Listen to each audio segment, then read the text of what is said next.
My class 10 students, कैसे हैं आप लोग सभी। So this is your English educator Nikita Singh and welcome to the channel English with Nikita Singh.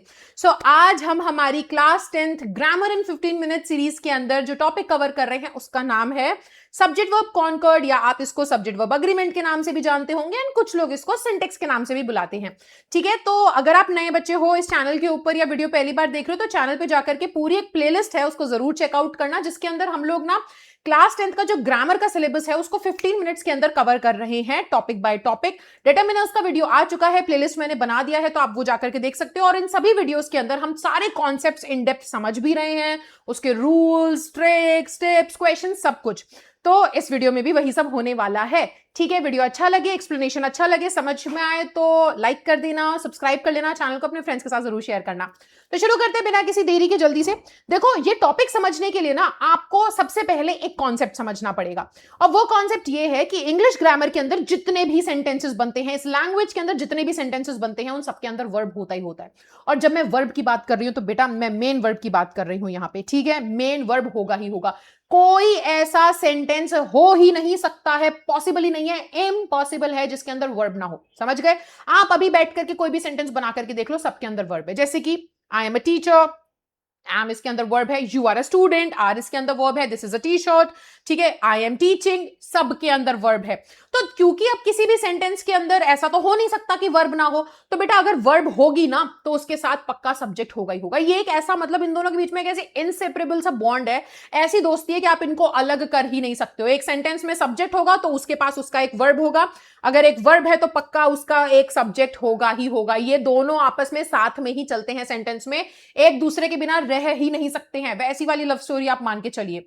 ठीक है, तो अब यहां से समझो बेटा, जब मैं बोलती हूँ सेंटेंस, तो सेंटेंस का मतलब क्या होता है? सेंटेंस मतलब ऐसे बहुत सारे वर्ड्स का एक ग्रुप। ठीक है, बहुत सारे वर्ड्स होंगे जो कि मीनिंगफुल होंगे, है ना। उनको साथ में यूज करोगे तो वो मीनिंगफुल बनेंगे। अब जैसे कि अगर मैं बोलूं वर्ड्स का ग्रुप, तो ये भी हो सकता है ना, पत्थर, पानी, वाटर, स्टोन, बर्ड, ट्री। क्या ये एक सेंटेंस है? नहीं, ये सिर्फ ग्रुप ऑफ वर्ड्स है। इसके अंदर बहुत सारे शब्द हैं, ये ग्रुप है शब्दों का, लेकिन मीनिंगफुल नहीं है। सेंटेंस का मतलब होता है मीनिंगफुल होना, ऐसे शब्दों का ग्रुप जो मीनिंगफुल हो। ठीक है, तो बेटा सेंटेंस को मीनिंगफुल बनाने के पीछे बहुत सारे फैक्टर्स होते हैं, लेकिन एक सबसे बड़ा इंपॉर्टेंट फैक्टर पता है क्या होता है? आप मानो, एग्जाम्पल समझो कि जैसे कि ये एक वुडन प्लैंक है। ठीक है, ये एक प्लेटफॉर्म है, और इसको बैलेंस करने के लिए, यानी कि इसको मीनिंगफुल बनाने के लिए ना, दो पिलर्स की जरूरत होती है।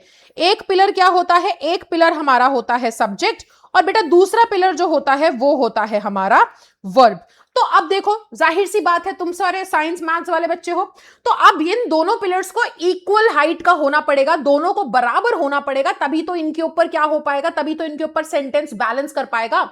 तो यानी कि एक सेंटेंस को टिकाने के लिए, मीनिंगफुल बनाने के लिए, सब्जेक्ट एंड वर्ब दोनों को इक्वल स्टैंड करना जरूरी है। तो बेटा स्टैंड करने से यहां पे क्या मतलब है कि देखो, एक सेंटेंस अगर मीनिंगफुल बन रहा है ना, तो सब्जेक्ट एंड वर्ब को अग्री करना बहुत जरूरी है, ये दोनों इक्वल होने चाहिए। किस चीज पे अग्री मैम? इनके बीच में क्या बहस हो जाती है जो इन दोनों को अग्री करना है?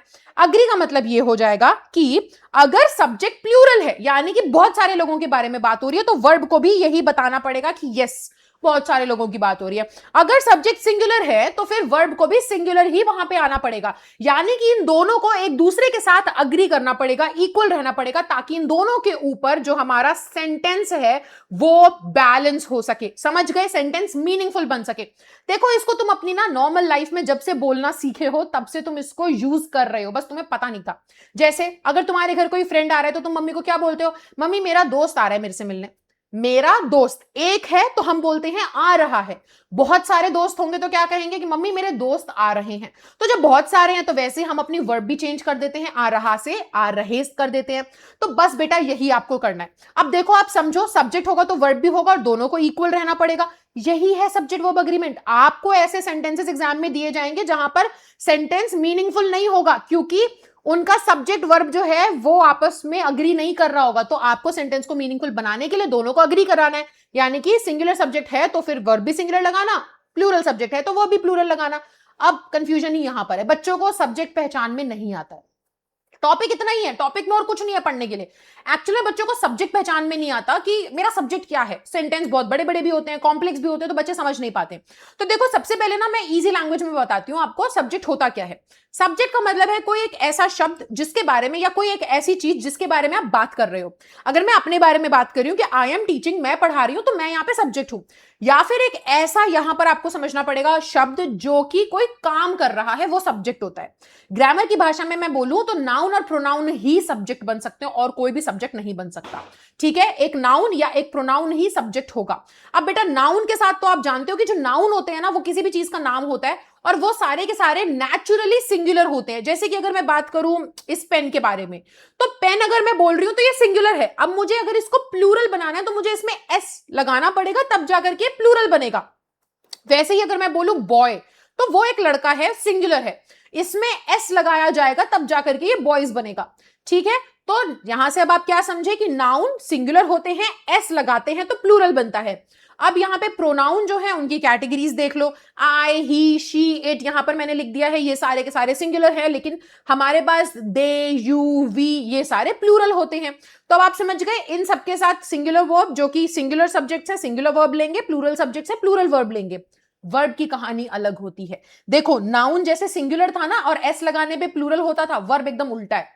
वर्ब ना प्लूरल होता है, एस लगा के सिंगुलर बनता है। अब मैं बोलूं प्ले या ईट या वॉक, जंप, सिट, ये सारे के सारे प्लूरल वर्ब हैं। इनको सिंगुलर बनाने के लिए एस लगाना पड़ेगा।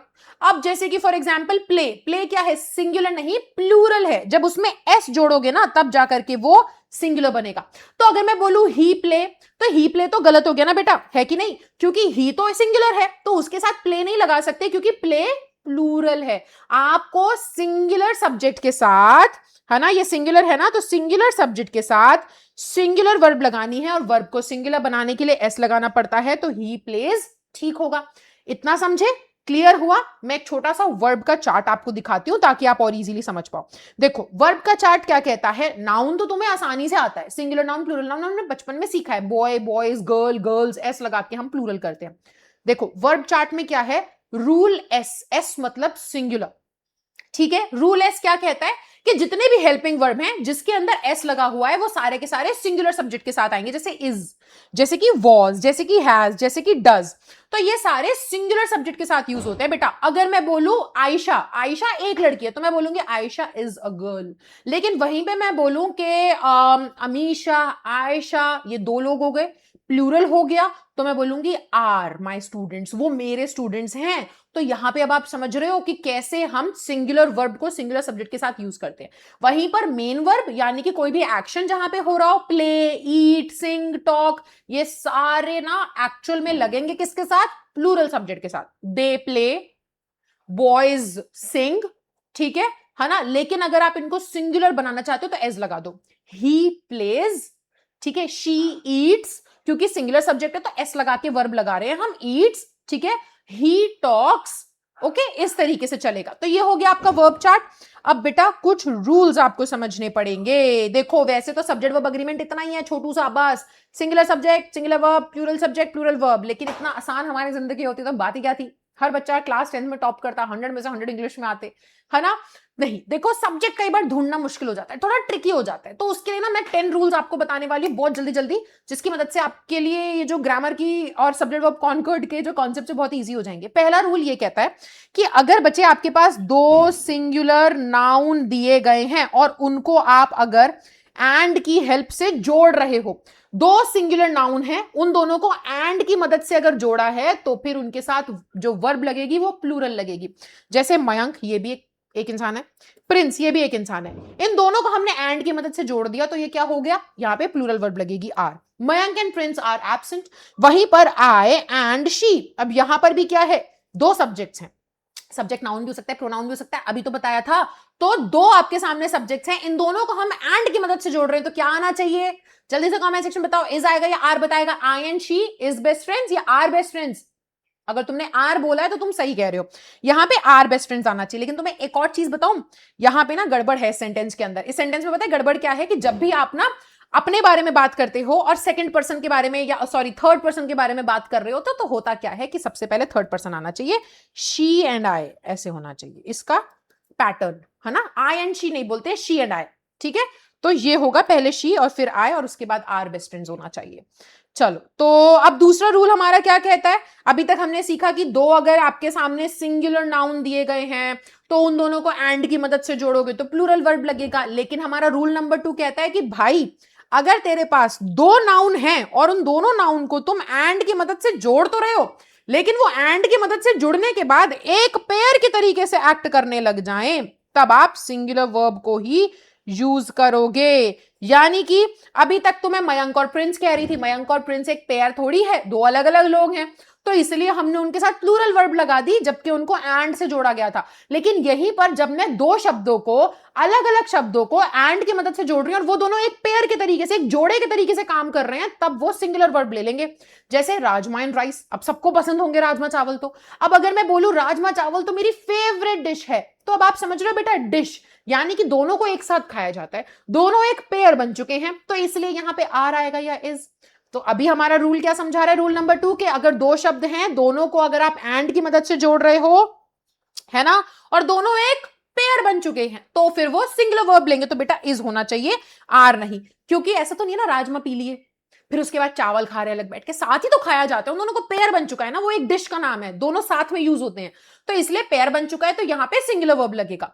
लेकिन वहीं पर सेकंड वाला जरा सेंटेंस देखना, सेकंड सेंटेंस क्या कह रहा है, rajma and rice dash sold here, ठीक है, कि यहां पर इस दुकान पे राजमा और चावल बिकते हैं। तो बेटा देखो साथ में तो नहीं बिकते होंगे, अलग अलग ही तो बिकेंगे। कि अगर आप किसी किराने की दुकान पे, ग्रोसरी स्टोर पे जाओ और आप बोलो कि अंकल 1 किलो राजमा दे दो और 1 किलो चावल दे दो, तो बेटा वो अलग अलग ही तो देंगे, ऐसा थोड़ी है कि वो तुमको मिक्स करके एक पैकेट के अंदर दे देंगे, नहीं ना, अलग अलग मिलेंगे आपको। तो इसलिए अब ये जो दोनों शब्द हैं, आपको बेटा इंग्लिश डिपेंड करती है उसके मीनिंग पर, आपको मीनिंग समझना पड़ेगा कि ये दोनों जो वर्ड्स हैं वो एंड की मदद से जुड़ रहे हैं, पर वो क्या पेयर एक साथ यूज हो रहे हैं या अलग अलग मीनिंग दे रहे हैं। तो पहले वाले सेंटेंस में ये एक साथ यूज हो रहे हैं, एक पेयर है, तो इसलिए सिंगुलर वर्ब लग रही है। लेकिन दूसरे सेंटेंस में ये दोनों अलग अलग है ना, कि राजमा भी बिकते हैं यहाँ पे, चावल भी बिकते हैं, दाल भी बिकते हैं, सब कुछ मिलेगा तुम्हें, तो दोनों अलग अलग चीजें हैं, ठीक है। तो यहां पर आप क्या करोगे, आर यूज करोगे, इज यूज नहीं करोगे। समझे, बहुत इजी सा कॉन्सेप्ट है। ये रहा तुम्हारे सामने एक टेस्ट, आप मुझे इसका आंसर करेंगे। फिश एंड चिप्स इज या are served hot at that seaside cafe, उस सी साइड कैफे में फिश एंड चिप्स एकदम गरम गरम मिलते हैं। तो अब यहां बताओ इज आएगा या आर। एंड दूसरा है fish and chips is being packed separately for takeaway. इसमें अब आप मुझे कमेंट्स में बताएंगे कि कौन सा करेक्ट आंसर है, इज आना चाहिए, आर आना चाहिए, और इस सेंटेंस में आप बताएंगे कि एरर कहां पे है। एरर को फाइंड आउट करो और करेक्शन बताओ कि इसको करेक्ट हम कैसे करेंगे, ठीक है। Where is the error and how are you going to correct it, ठीक है। ये आपका टेस्ट नंबर 1 है। अभी तक मैंने जो आपको कॉन्सेप्ट समझाया उसको आप यहां पे यूज करेंगे और मैं आंसर कमेंट्स में ही चेक करके आपको बताऊंगी। रूल नंबर 3 हमारा आता है बेटा, देखो आर्टिकल्स होते हैं हमारे पास ए एंड द, वैसे ही हमारे पास पॉजेसिव एडजेक्टिव्स होते हैं, माय, आर, योर, हिज, हर, जो मैंने यहाँ पे लिखे हुए हैं, ठीक है। अगर दो नाउन को आप दो या दो से ज्यादा नाउन्स को एंड की मदद से जोड़ रहे हो और उन सबके पास एक ही आर्टिकल है या उन सबके पास एक कॉमन पॉजेसिव एडजेक्टिव है, तो यानी कि उनके साथ सिंगुलर वर्ब लगाओगे आप। लेकिन उन सभी शब्दों के पास जो एंड की मदद से जोड़े गए हैं, उनके पास अपना अपना इंडिविजुअल एक आर्टिकल या एक पॉजेसिव एडजेक्टिव है, तो फिर प्लूरल वर्ब आती है। एग्जाम्पल से समझो, यहां पर एक्टर के बारे में भी बात हो रही है, डायरेक्टर के बारे में भी बात हो रही है, दोनों नाउन है, ठीक है। एक्टर एंड डायरेक्टर दोनों नाउन है, इनको हमने एंड की मदद से भी जोड़ा है, पर इन दोनों के पास एक सिंगल क्या है, आर्टिकल है। ये जो द यूज हुआ है बेटा, ये द यहां पे एक्टर के लिए भी आया है, I am sorry for fumbling, ये द यहां पर एक्टर के लिए भी है एंड ये द यहां पे डायरेक्टर के लिए भी है। इन दोनों शब्दों के पास एक ही आर्टिकल है, यानी कि एक इंसान की बात कर रहे हैं, यानी कि सिंगुलर यहां पर वर्ब लगेगी। So the actor and the director of this movie has arrived, आ चुके हैं। एक्टर और डायरेक्टर यानी कि एक ही इंसान है जो एक्टर भी है और उसने डायरेक्ट भी करी है मूवी, वो आ चुका है, ठीक है। वहीं पर अगर मैं बोलूं the actor and the director, अब इन दोनों शब्द के पास अपने अपने अलग अलग आर्टिकल है, डायरेक्टर के पास अपना खुद का आर्टिकल है, इसके पास अपना खुद का आर्टिकल है, तो यानी कि दो अलग अलग लोग हैं, एक एक्टर है एक डायरेक्टर है, दोनों ही आ चुके हैं। तो यहां पर क्या हैज आना चाहिए, नहीं ना, यहां पर क्योंकि ये दो लोग हैं यानी कि प्लूरल सब्जेक्ट है, तो वर्ब भी तो प्लूरल आएगी, तो हैज नहीं होगा, हैव होगा, हैज तो सिंगुलर है ना। चलो रूल नंबर 4 पर आते हैं। कुछ हमारे पास इंडेफिनिट प्रोनाउंस होते हैं बेटा, कुछ हमारे पास सिंगुलर इंडेफिनिट प्रोनाउंस होते हैं, यानी कि ऐसे प्रोनाउन जो सिंगुलर हैं तो सिंगुलर वर्ब ही लेंगे। अब देखो जो वन वाले प्रोनाउन है, someone, anyone, no one, everyone, one या ईच भी होता है, तो ये सारे के सारे सिंगुलर होते हैं, इनके साथ सिंगुलर वर्ब भी लगेगी। जैसे कि someone is standing outside the classroom, ठीक है, या no one is present in the classroom, या एवरीवन इज हैप्पी, ठीक है, तो ये सारे के सारे देखो सिंगुलर वर्ब ले रहे हैं। बॉडी वाले शब्द समबडी, नोबडी, एवरीबडी, एनीबडी, है ना, ये सारे भी सिंगुलर होते हैं, ठीक है। somebody is waiting for you outside, ये हो सकता है, ठीक है। समथिंग, नथिंग, एवरीथिंग, एनीथिंग, ये सारे भी सिंगुलर होते हैं। मच जो है बेटा वो ज्यादा के लिए यूज होता है, डिटरमिनर वाली वीडियो में मैंने बताया था ज्यादा, लेकिन इसको हम अनकाउंटेबल के लिए यूज करते हैं। जैसे कि मच वाटर के साथ यूज हो सकता है, वाटर अनकाउंटेबल है, मच शुगर के साथ यूज हो सकता है, ठीक है ना। सो ये क्या होते हैं, ये भी सिंगुलर वर्ब लेते हैं अपने साथ। आइदर नाइदर, जब ये और नॉर वाले नहीं है, ये कॉन्सेप्ट, ये दूसरा कॉन्सेप्ट है, ठीक है। आइदर और नाइदर नॉर दूसरा कॉन्सेप्ट है। आइदर और नाइदर जो है ये भी क्या होते हैं बेटा, ये भी सिंगुलर ही यूज करेंगे, है ना, अपने साथ वर्ब। जैसे कि एग्जांपल देखो, either of the two sisters is beautiful, इसमें और नहीं लगाया हमने, आइदर। तो आइदर का मतलब होता है दो में से एक को चूज कर रही हूं मैं, दो में से एक को चूज कर रही हूं, तो एक को चूज कर रही हूं तो सिंगुलर है ना, ऑप्शन दो का है, दो में से एक को चूज कर रहे हो तो सिंगुलर है, तो फिर सिंगुलर ही तो वर्ब लगाओगे, तो दोनों बहनों में से एक तो सुंदर है, ठीक है। तो यहां पे इसलिए मैंने इज लगाया है। लेकिन बेटा हमेशा याद रखना, आइदर ना कभी भी दो से ज्यादा के लिए यूज नहीं होता, तो ये सेंटेंस अपने आप में ही गलत है, ठीक है। आइदर तब यूज होगा जब दो ऑप्शंस में से एक को चूज कर रहे हो, अगर तुम्हारे पास 3 या 4 ऑप्शन है तो कभी भी आइदर नहीं आएगा, ये भी याद रखना, ठीक है। नेक्स्ट आप हमारे पास आ जाता है रूल नंबर 5। यहां पर ये जो आपके पास प्रोनाउंस हैं ये सारे प्लूरल होते हैं, तो प्लूरल वर्ब लगती है साथ में। बोथ, मेनी, सेवरल, फ्यू, ये सारे के सारे प्लूरल हैं, प्लूरल वर्ब लेंगे। Both the students are missing from the class, एकदम सही है, बट इस सेंटेंस में फिर भी गलती है। क्या गलती है, क्योंकि ये प्लूरल वर्ब है, सॉरी प्लूरल वर्ब ले रहे हैं, प्लूरल नाउन है बेटा, इनके साथ ना यहाँ पे प्लूरल ही आना चाहिए, ठीक है, प्लूरल नाउन आना चाहिए। बोथ द स्टूडेंट नहीं, बोथ द स्टूडेंट्स, दोनों बच्चे, दोनों बच्चा नहीं होता, दोनों बच्चे, दोनों स्टूडेंट्स मिसिंग है क्लास में से, ठीक है। तो ये बोथ जो है ये यहां पर यूज हो रहा है, इसके साथ जो हमारी वर्ब लग रही है वो भी प्लूरल लग रही है, बट ये जो बीच में नाउन आ रहा है वो भी आपका प्लूरल ही आना चाहिए, ठीक है। चलो अगला देखो, रूल नंबर 6, आइदर और नाइदर नॉर। इसका ना एक नाम है रूल नंबर 6 का, इसका नाम है rule of proximity. What is the meaning of this word proximity, निकटता, पास, नजदीकी का रूल है ये क्या कहता है, आइदर के बाद भी हम ना एक सब्जेक्ट यूज करते हैं, और के बाद भी हम किसी के बारे में बात करते हैं, तो यहाँ पे ना अधिकतर दो सब्जेक्ट्स होते हैं, तो वर्ब किसके हिसाब से लगाई जाए भैया, जो भी सब्जेक्ट वर्ब के सबसे पास है, नजदीकी का रूल है ना, तो वर्ब के पास में जो सब्जेक्ट बैठा होगा उसके हिसाब से वर्ब डिसाइड होगी। जैसे सेंटेंस देखो, आइदर अमीशा, या तो अमीशा या उसके भाई। अब यहां पे वर्ब दी गई है, तो वर्ब के सबसे पास सब्जेक्ट कौन सा है, हर ब्रदर्स। ब्रदर्स क्या है, प्लूरल है, बहुत सारे हैं, है ना, तो फिर वर्ब क्या लगेगी, प्लूरल लगेगी, आर आना चाहिए, इज नहीं आना चाहिए। आइदर अमीशा, या तो अमीशा या फिर उसके भाई, बहुत सारे भाई, है ना, वो फंक्शन में आएंगे, फंक्शन अटेंड करेंगे, तो आर आएगा यहाँ पर, ठीक है। अगला देखो हमारे पास रूल 7 आ जाता है बेटा। कई बार ना हमारे पास क्या होता है कि सब्जेक्ट नंबर 1 एक सब्जेक्ट दिया होता है, दूसरा सब्जेक्ट दिया होता है, बीच में कुछ फ्रेजेस दिए होते हैं, तो होता क्या है, अगर आपको ना ऐसा फ्रेज देखने को मिल जाए, together with, including, along with, as well as, accompanied by, इनमें से कोई शब्द देखने को मिल जाए, इनमें से कोई फ्रेज देखने को मिल जाए, तो जो भी वर्ब लगेगी, ठीक है, यहां पर जो भी वर्ब लगेगी वो सबसे पहले सब्जेक्ट के हिसाब से लगेगी। एग्जाम्पल से देख लो, राम के बारे में भी बात कर रहे हैं और उसकी बहनों के बारे में भी बात कर रहे हैं, और बीच में हमने बोला अलोंग विद, याद दिया है ना मैंने अलोंग विद, तो राम अपनी बहनों के साथ लंदन जा रहा है, हमें बहनों से मतलब नहीं है, हम बोल रहे हैं राम जा रहा है लंदन, चाहे फिर बहनों के साथ जाए, अपनी बीवी के साथ जाए, बच्चों के साथ जाए, दोस्तों के साथ जाए, बात राम की हो रही है। तो यहां पे होता क्या है, कंफ्यूज हो जाता है बच्चा कि दो सब्जेक्ट्स हैं, सिस्टर्स की भी बात है, राम की भी बात है, तो बच्चे सोचते हैं सिस्टर्स है भैया, सिस्टर्स यानी कि प्लूरल, प्लूरल वर्ब लग जाएगी, नहीं, आपको समझना पड़ेगा, दो चीजों की बात हो रही है, सब्जेक्ट नंबर 1, सब्जेक्ट नंबर 2, तो जो वर्ब लगेगी, अगर ऐसे शब्द दिए गए हैं दोनों सब्जेक्ट्स के बीच में, अलोंग विद, टुगेदर विद, तो हमेशा वर्ब सबसे पहले यानी कि इसके हिसाब से लगेगी, और राम सिंगुलर है तो यहां पर इज आना चाहिए, आर नहीं आना चाहिए, सिंपल, ठीक है।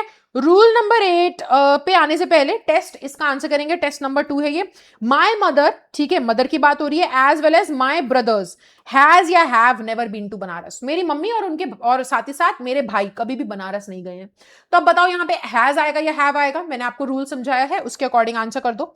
जल्दी से आ जाते हैं रूल नंबर 8 पर, जो कि है ऑफ का रूल। ऑफ जो होता है ना बेटा, हमेशा याद रखना, एक ना एक बात यहां पर हो रही होगी, फिर ऑफ लिखा होगा और उसके बाद यहां पर किसी दूसरी चीज की बात हो रही होगी, तो वर्ब किसके अकॉर्डिंग लगे? बच्चे बड़े कंफ्यूज हो जाते हैं। हमेशा याद रखना, ऑफ से पहले वाला जो शब्द होता है ना, हमेशा वो आपका सब्जेक्ट होता है, ऑफ के बाद वाला कभी सब्जेक्ट नहीं होता। क्यों? क्योंकि ना ऑफ जो है बेटा वो एक प्रेपोजिशन होता है।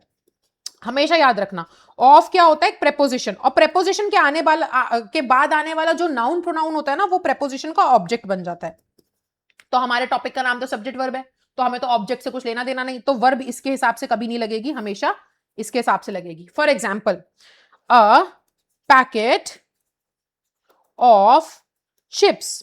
अब बेटा यहां पर चिप्स भी लिखा है और पैकेट भी लिखा है, तो मैंने आपको अभी भी क्या समझाया? मैंने आपको समझाया ना, ऑफ जो है प्रेपोजिशन है, उसके बाद आने वाला जो भी नाउन है वो सब्जेक्ट नहीं होता, वो ऑब्जेक्ट बन जाता है। किसका? प्रेपोजिशन का। तो ये प्रेपोजिशन का ऑब्जेक्ट बन चुका है। तो अब जो वर्ब लगेगी वो ऑब्जेक्ट के हिसाब से नहीं, सब्जेक्ट के हिसाब से लगेगी, और सब्जेक्ट है पैकेट, और एक पैकेट है ना, one packet, a packet, packets तो नहीं लिखा, पैकेट लिखा है, तो सिंगुलर वर्ब आनी चाहिए। A packet of chips is kept on the table, क्योंकि हम चिप्स के एक पैकेट की बात कर रहे हैं। समझे? चलो अगला देखो, रूल नंबर 9। रूल नंबर 9 कह रहा है बेटा, अगर आपके सामने ऐसे वर्ड्स दिए हो, half of the students, part of, ठीक है, या 10%, 20%, ऐसा कुछ लिखा है, तो ये ना सिंगुलर वर्ब भी ले सकते हैं, प्लूरल वर्ब भी ले सकते हैं, डिपेंड करता है इनके बाद शब्द कैसा है। अगर एक काउंटेबल नाउन है तो प्लूरल वर्ब लेंगे, अनकाउंटेबल नाउन है तो सिंगुलर वर्ब लेंगे। जैसे कि half of the sugar, sugar को तो काउंट नहीं कर सकते ना, तो इसलिए इसके बाद हमने क्या लगा दिया है? सिंगुलर वर्ब लगा दिया है कि हैज बीन यूज्ड, आधी चीनी खत्म हो चुकी है। लेकिन half of the students, students को हम काउंट कर सकते हैं, तो क्योंकि ये काउंटेबल है तो उसके बाद प्लूरल वर्ब आना चाहिए, तो हमने आर लगा दिया, आर मिसिंग, सिंपल। ठीक है, आ जाओ आगे देखो। रूल नंबर 10 क्या कह रहा है? शूज, जीन्स, बॉक्सर्स, सिजर्स, ऐसे जो वर्ड्स होते हैं ना, इन सभी वर्ड्स को असल में नेचुरली प्लूरल होते हैं, इनके साथ हमेशा प्लूरल वाली क्या आनी चाहिए? वर्ब आनी चाहिए। बट अगर आप इनको सिंगुलर बनाना चाहते हो तो आप ऐसे नहीं बोलोगे one shoes, two shoes, one jeans. इनको सिंगुलर बनाने के लिए पेयर यूज करना चाहिए, a pair of shoes, two pairs of shoes, ठीक है, इस तरीके से यूज किया जाता है। तो अगर शूज, जीन्स, बॉक्सर्स लिखा है तो इनके साथ आप प्लूरल ही लगाएंगे, ठीक है, प्लूरल वर्ब ही आएगी। लेकिन अ पेयर लग गया है तो फिर उसके बाद अ पेयर ऑफ शूज, उसके बाद पेयर लगने के साथ वो बन गए सिंगुलर, तो फिर आप सिंगुलर वर्ब लगा देना, ठीक है। और कुछ एक्स्ट्रा में आप देख लीजिए, हेयर, देयर, वेयर के बाद बेटा कभी भी वर्ब ना इनके अकॉर्डिंग नहीं लगती। होता क्या है कि इन शब्दों के बाद वर्ब तो आती है, लेकिन वर्ब के बाद सब्जेक्ट आता है।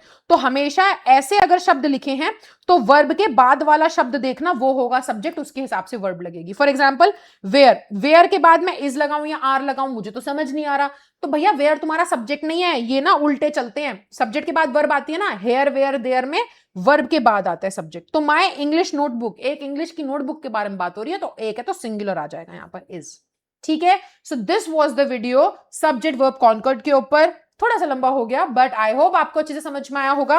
तो बेटा अगर आपको प्रैक्टिस के लिए वर्कशीट चाहिए जहां पे आप बहुत सारे क्वेश्चंस प्रैक्टिस कर सके, तो हमारा टेलीग्राम चैनल ज्वाइन कर लेना, इंग्लिश विद निकिता सिंह। वहां पर ये सारे हैंड रिटन नोट्स, वर्कशीट आपको मिल जाएगी, वहां से आप डाउनलोड कर सकते हो। आई होप आपको सभी कॉन्सेप्ट्स अच्छे से समझ में आए होंगे।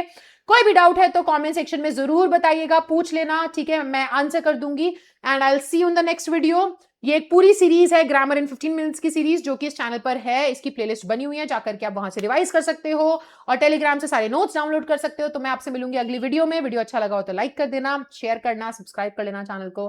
तब तक के लिए bye bye, take care and thank you so much everyone.